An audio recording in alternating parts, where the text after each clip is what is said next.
In this chapter, I will try to simplify this complex world of diffusion and AI a little. Do not worry if you do not understand everything that is happening. Like I said before, you do not have to be a mechanic and know all the engine parts to know how to drive a car. This is the core idea behind diffusion image generation. The model does not draw an image all at once. It starts from pure random noise. This noise looks like static on a television. The model then runs a sequence of small refinement steps. At each step, a small amount of noise is removed. Early steps reveal very rough shapes. Later steps reveal clearer forms. Final steps add fine details and texture. Image generation is therefore a gradual process. It goes from noise to less noise to recognizable shapes and finally to a finished image. This slide is a simplified visualization. The real process is more complex. In practice, most diffusion models work in a compressed latent space rather than directly on pixels. A neural network predicts what noise should be removed at each step. Even though the real math is more advanced, this simplified view is enough to understand how diffusion works. It's like sculpting. You start with a rough block and remove material until the shape appears. Or like a foggy window clearing up step by step, you don't instantly get a sharp scene. It resolves gradually. Let's open Comfy UI, go to Workflows, and from the Getting Started folder, pick Workflow 1, which is the basic text-to-image example. Even if we cannot fully see what is happening inside the K-sampler step by step, we can still get a good idea of the overall process. Remember, what we see here is a simplified representation of what is actually happening under the hood. First, we want a fixed seed. We will see later that each seed starts with different noise. Right now, we are using 35 steps, which is enough for this model to produce a clear image, like this robot. If we change the steps to 1, you can see that the model does not have enough time to remove the noise, so the image is very unclear with these settings. If we add another step, the change is subtle. Adding another one, you can start to see something forming. By step 4, we can almost see a face. We can automate this process to see the changes faster. Double-click on the canvas and add a primitive node. Like you saw in an earlier chapter, we can adapt this node for different fields. Drag a connection from the primitive node and connect it to steps. Now we have control over the steps, including what happens after each generation. Instead of fixed or random, choose increment. After each run, the value increases by 1, so now we have 5 steps. If we run it again, we get 6 steps, and the image starts to change more. As more steps are added, more noise is removed, and the image becomes clearer. Next to the Run button, there is a small down arrow. From here, select Run Instant. This means we can click Run once, and it will keep running until we stop it. You can see the workflow now runs automatically. On each run, more steps are added, and the image keeps refining. You may also notice that as the number of steps increases, it becomes harder for the computer. Just like climbing many stairs, more steps mean more effort, so generation becomes slower and slower. Soon we reach around 35 steps, which is recommended for this model to get a nice, clear image, although some results already look good around 20 steps. Now we want to stop this. Click the arrow again and switch back to Run. After the current generation finishes, it will stop. There is also another way to see a small preview of what is happening inside the K-sampler. From the menu, you can go to Settings, but it is faster to access the settings from here. In the Settings search bar, type Preview. You will see an option called Live Preview Method. By default, it does not show anything. But if we set it to Auto, we can see a small preview during generation. Let's delete the primitive node, then change the seed to Random. Now, when we run the workflow, we can see a small preview of what the image might look like before it even finishes generating. Let us change the steps to 30 and run again. You can now quickly see what is happening in the diffusion process. Even though this preview is low resolution, you can clearly see how the image becomes more and more defined as noise is removed. Now let me try something more drastic. I will use a very large image size. On some computers, this might crash Comfy UI or take a very long time to generate. I will run it again with these settings. You can see that generation is now very slow, but the preview lets us observe how the image slowly starts to appear. This is a bit too slow, so I will cancel the generation here. Instead, I will try a slightly smaller image, still larger than what the model is comfortable with, just so we can see the preview updating more slowly. Now we can clearly see the diffusion process updating every few seconds. The speed of this preview is also influenced by the sampler and the scheduler. As you may remember, models are trained on specific image sizes. If a model was not trained on large images, it treats them more like multiple smaller images stitched together. For example, our Juggernaut model was trained on 512 pixel images only. Personally, I prefer not to keep the live preview enabled all the time because it can slightly slow down generation. So I will go back to settings and set the preview option back to default. I will also reset the image width and height. You may notice that the preview is still visible. This can happen because something remains in memory. To fix this, I will press F5 to refresh the browser. Keep in mind that refreshing the browser will reload only the current workflow. If you had other workflows open and did not save them, they will be lost. Now everything is back to normal without the preview. There are still more useful things to learn. This slide explains how a diffusion model is trained. This is not image generation yet. During training, the model is shown millions of images paired with text descriptions. For example, images of cats, people, objects, lighting styles, and environments. The training process uses something called forward diffusion. Forward diffusion means gradually adding noise to a clean image. At first, only a small amount of noise is added. Then more noise is added step by step. Eventually, the image becomes almost pure noise. At each step, the model is trained to predict what noise was added. In other words, it learns how images break down as noise increases. By repeating this process across millions of images, the model learns patterns.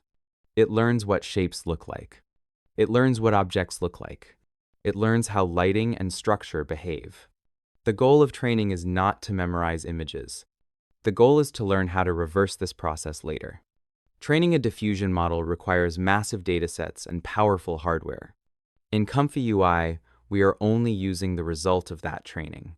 Now that the model has learned how noise works during training, we can use that knowledge in reverse to generate images. This slide shows the difference between training and image generation. During training, the model starts with a clean image. Noise is added step by step until the image becomes pure noise. This is called forward diffusion. This process teaches the model how images break down when noise is added.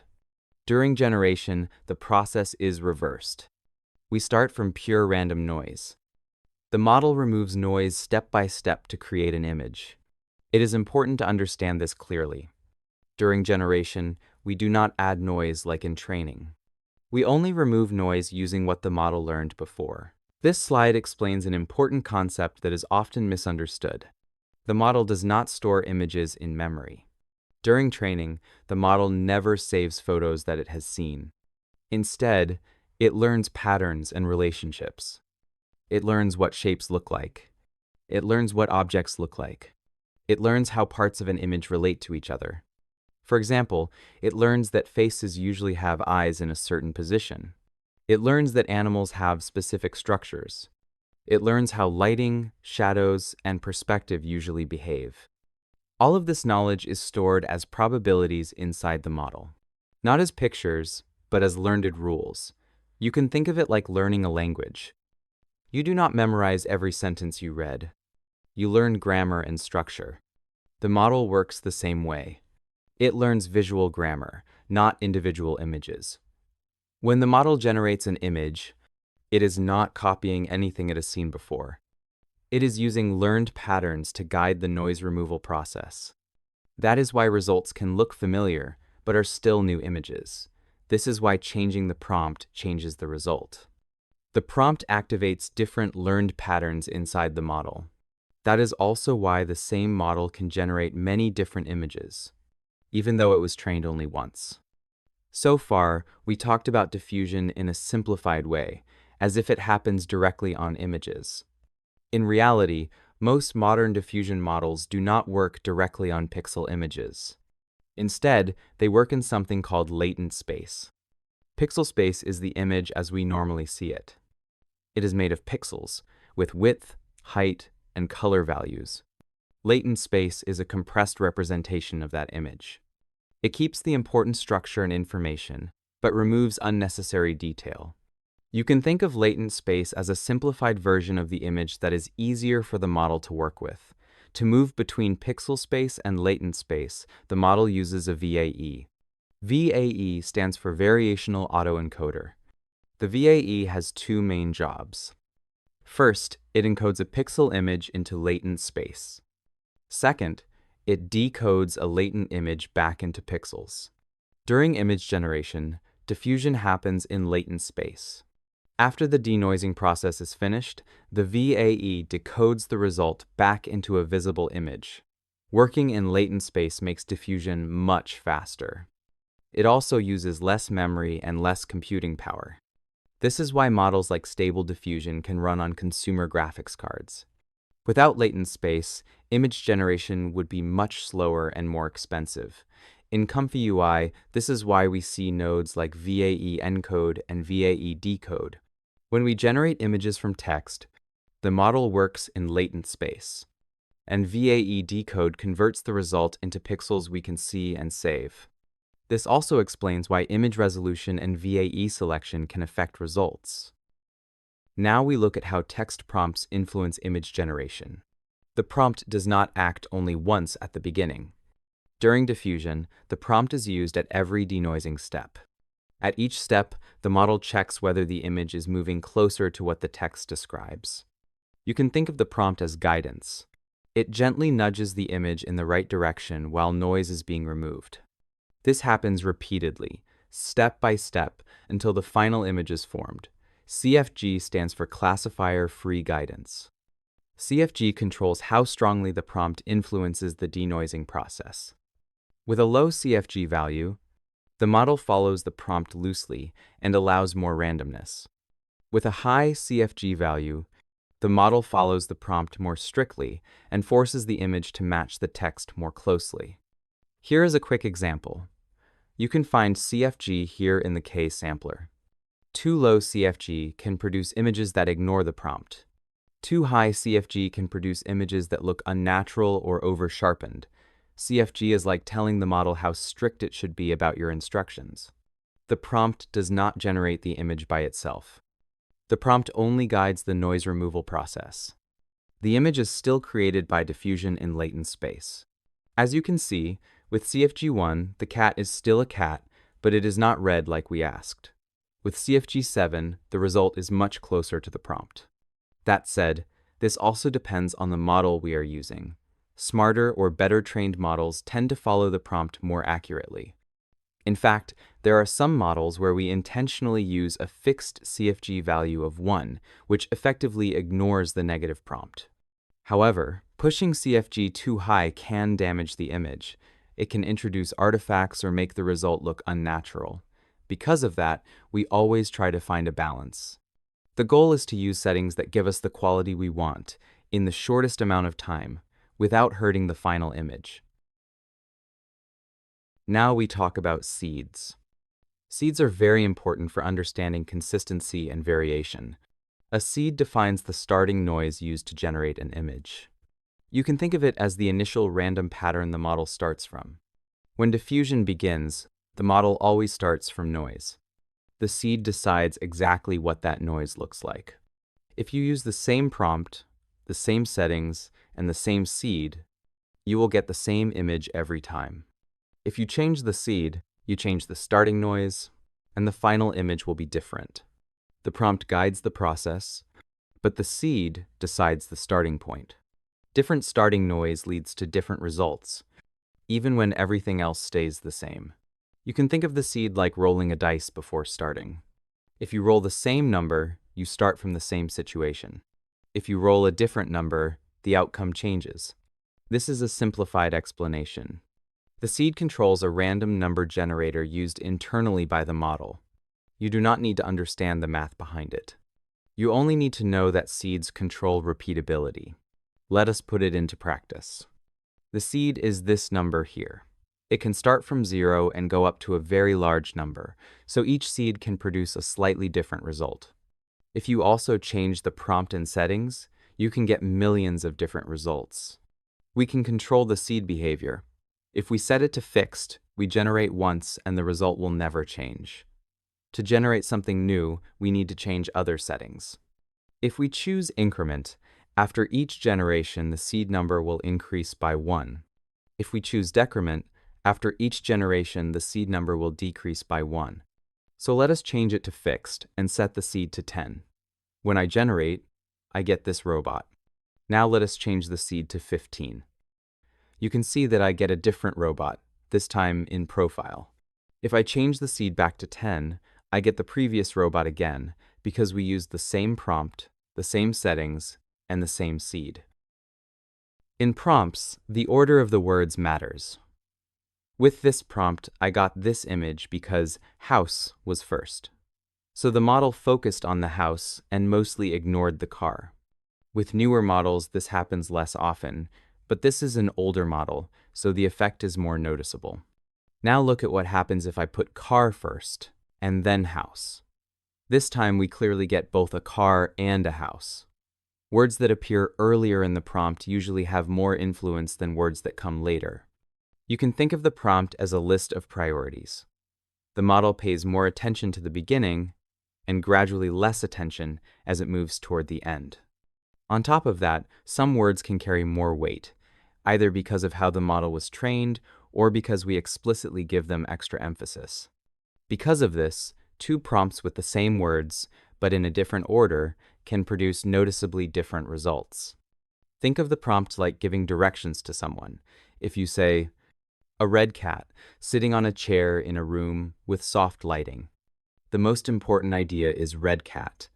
Everything after that adds detail, but the core idea comes first. We can also add more weight to a word by using round brackets. Right now, house has more weight, so the model pushes the car into the background and it is no longer the main focus. If I add even more brackets, the influence of house becomes even stronger, and now the car disappears completely.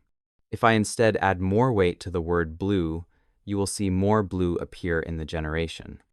One more thing you might notice is that there is no spell check by default. Sometimes it can be useful to turn it on. To do that, go to Settings, search for Spell, and enable Text Area Widget Spell Check. Now, words that are misspelled or not part of the dictionary will be underlined. Now we talk about denoising steps. Steps control how many refinement passes the model performs during generation. Each step removes a small amount of noise. The image is not created in one action. It is refined little by little, step by step. When you increase the number of steps, the model has more chances to clean up noise and add detail. When you decrease the number of steps, the process is faster, but the image can look rough or incomplete. More steps means slower generation and more refinement. Fewer steps means faster generation and less refinement. There is always a balance between speed and quality.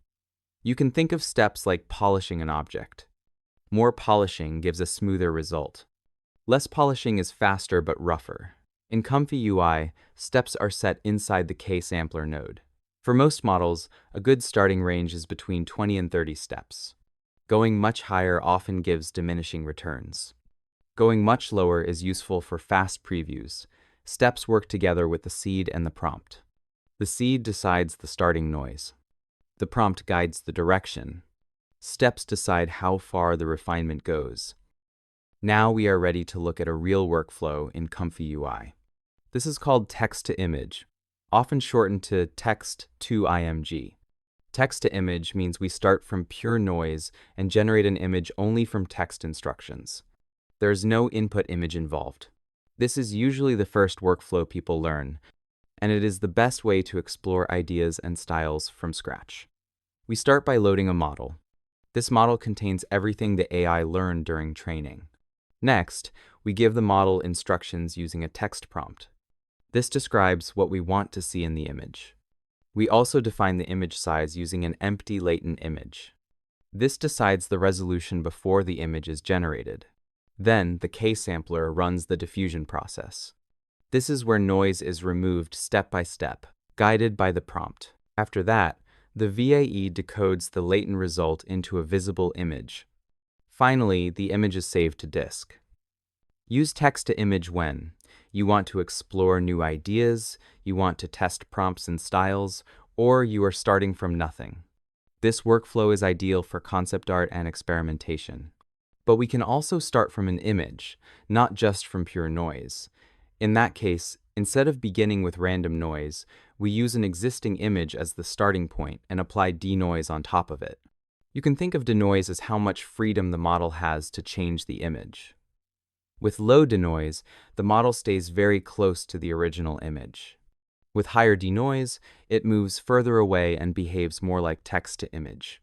So rather than generating everything from scratch, we are guiding the diffusion process using an image as the base, and then controlling how much it changes using the denoise value.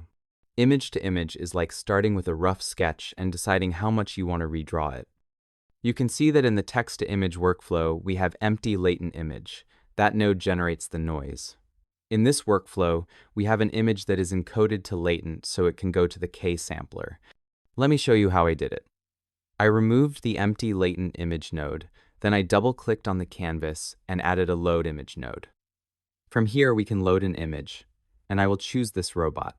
Now you can see it does not have a latent output, so we cannot connect it to the K-sampler yet. So we need a VAE.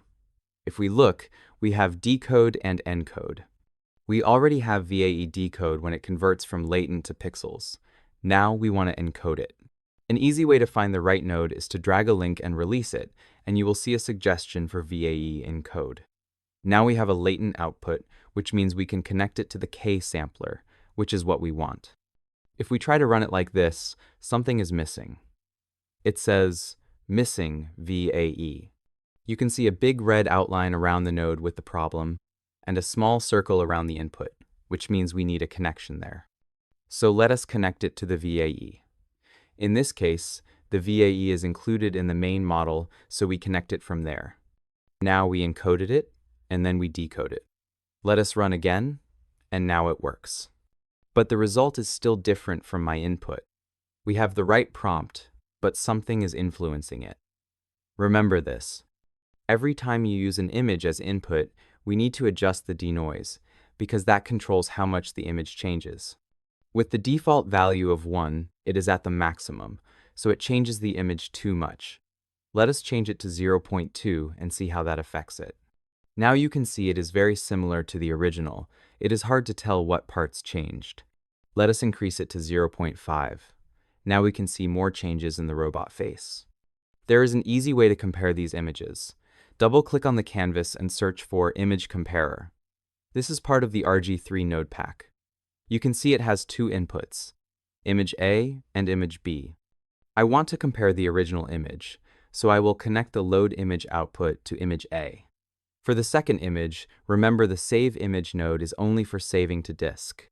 The image we want to compare is the one coming out of VAE decode, so we connect that to Image B. Now let us run the workflow. We get this small preview. Let me make it larger. It is still too small, so I will move some nodes to make space so you can see it better. By default, it shows Image A, the original. When we move the mouse over to the right, it shows the second image.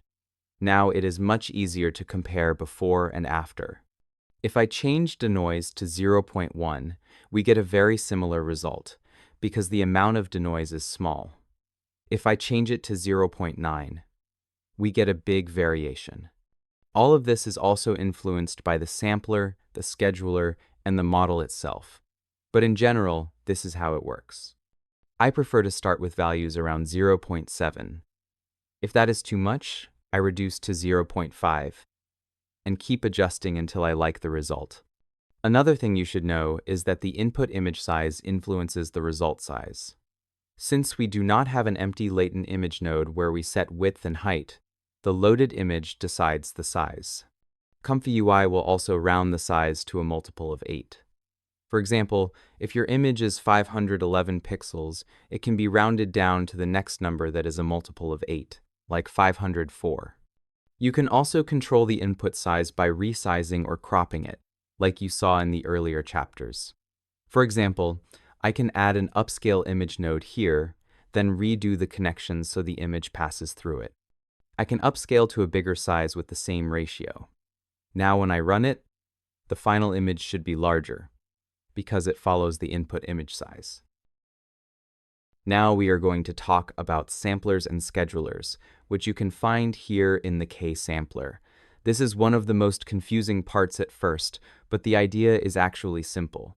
Everything begins with the same initial noise. The seed defines that noise, but once the noise exists, two different systems control what happens next. The sampler decides how noise is removed. It defines the strategy the model uses to go from noisy to clean. Different samplers use different mathematical paths to denoise. Some remove noise more directly. Some refine the image gradually. Some are more random and creative. Some are more stable and precise. Even with the same prompt, the same seed, and the same number of steps, changing the sampler can change the final image. So the key idea is this. Sampler controls how each denoising step is calculated. Or in simple terms, sampler equals how noise is removed. The scheduler does not change how denoising works. It changes when denoising happens during the steps. A linear scheduler spreads denoising evenly across all steps. Each step removes roughly the same amount of noise. A nonlinear scheduler removes noise faster at the beginning and slower near the end. This allows fast structure early and fine detail later. Both approaches can reach a clean image, but they feel different in how detail is introduced. So the key idea here is scheduler controls when noise is removed. Or simply, scheduler equals when noise is removed. Sampler and scheduler always work together. You never choose one without the other. The sampler chooses the denoising method. The scheduler chooses the timing of that denoising. The same noise, plus a different sampler or a different scheduler, can produce different results. Let us do a little experiment in Comfy UI. From Workflows, I open again this text to Image Workflow, and I change the seed to Fixed. Then I run the workflow. With this sampler and scheduler, we get this robot. Here we have a lot of samplers and schedulers. Depending on the model we use, some work better than others. Let us say I pick the Euler sampler. Now when I run it, even if the seed and prompt are the same, the result is slightly different, because the sampler influences how the denoise is applied. Let us say I also change the scheduler to simple. Now the result will again be different, because the scheduler changes when the denoise happens during the steps. Because the model we use is quite small, we can actually preview multiple results at the same time. So I hold the Control key and drag over these three nodes.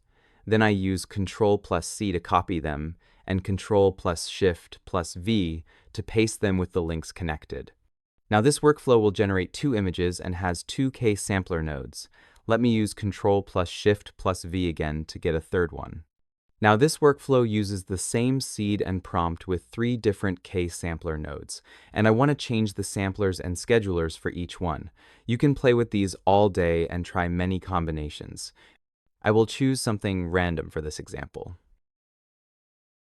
Now when I run it, you can see it generates an image for each sampler. Some results are quite similar, but some details are different. For example, parts of the robot may change from one image to another. Let me now put the same sampler on all of them and use different schedulers only, so we can see how the timing of denoise influences the result. Again, the differences are subtle, but they are there. Sometimes this can mean one image has 5 fingers and another has 6, so having options is useful, especially when you want small variations. Now let us double-click on the canvas and add a primitive node. I want to control the steps value for all 3 K-samplers, but I do not want to change it manually on each one. So I drag a connection from the primitive node to the steps input of the first K-sampler, then do the same for the second and the third one. Now from this single node, I can control all 3. If I change steps to 1, you can see we get very similar results. If I change steps to 3, you can already see differences. Some schedulers are faster. For example, with one scheduler, the image is still very noisy, while with another, you can already see a shape forming. If I change to 4 steps, the differences become more visible. At 5 steps, some start to form clearer shapes. At 6 steps, some images already show eyes and a main structure. At 8 steps, the middle one is almost fully formed. At 10 steps, almost all of them have something that could work for certain concepts. And at 20 steps, most of them have enough detail to be usable in a project. Usually, the people who create AI models suggest specific samplers and schedulers, or the community tests them and shares which ones work best. This way, you do not have to test everything yourself for every model, but if you do find good settings, it is always a good idea to share them with the community so everyone can improve their image generation results. Let's talk a little about subgraphs. In Comfy UI, go to Workflows and open the Juggernaut text-to-image workflow. Here you can see a bunch of nodes, just like before. Hold the Control key and drag to select most of the nodes, except the Export node, which in this case is the Save Image node. Now that the nodes are selected, look at the icons at the top. One of them says Convert Selection to Subgraph when you hover over it. When you click it, all those selected nodes are combined into a single node. If you right-click on this new node, you will see an option called Unpack Subgraph. When you click it, the nodes go back to how they were before. Let's do it again. Select 2 or more nodes, then use the Subgraph button to create a subgraph. Resize it so it is easier to see. A subgraph is a way to group multiple nodes into a single reusable block. Instead of showing a long chain of nodes every time, you collapse them into one node that represents an entire process. You can think of a subgraph like a function or a macro. Inside it, there can be many nodes, but from the outside, it looks simple. It is very similar to smart objects in Photoshop, which can contain multiple layers inside a single object. Subgraphs solve 3 main problems. First, they reduce visual clutter. Large workflows can become messy very quickly, and subgraphs help keep things readable. Second, they help reuse logic. If you repeat the same setup many times, like a prompt encoding chain or an image preprocessing step, you can reuse it instead of rebuilding it every time. Third, they make workflows easier to explain and share. People understand a few clean blocks much faster than dozens of individual nodes. At the time I recorded this tutorial, subgraphs were still being improved and may still have some bugs. A subgraph does not make a workflow faster by itself. It is about organization, not performance. Performance depends on the nodes inside the subgraph, not on the subgraph wrapper. A subgraph is like putting many Lego pieces into one box and labeling the box with what it does. All the pieces are still there, you just do not need to see them all the time. You can see the title says New Subgraph.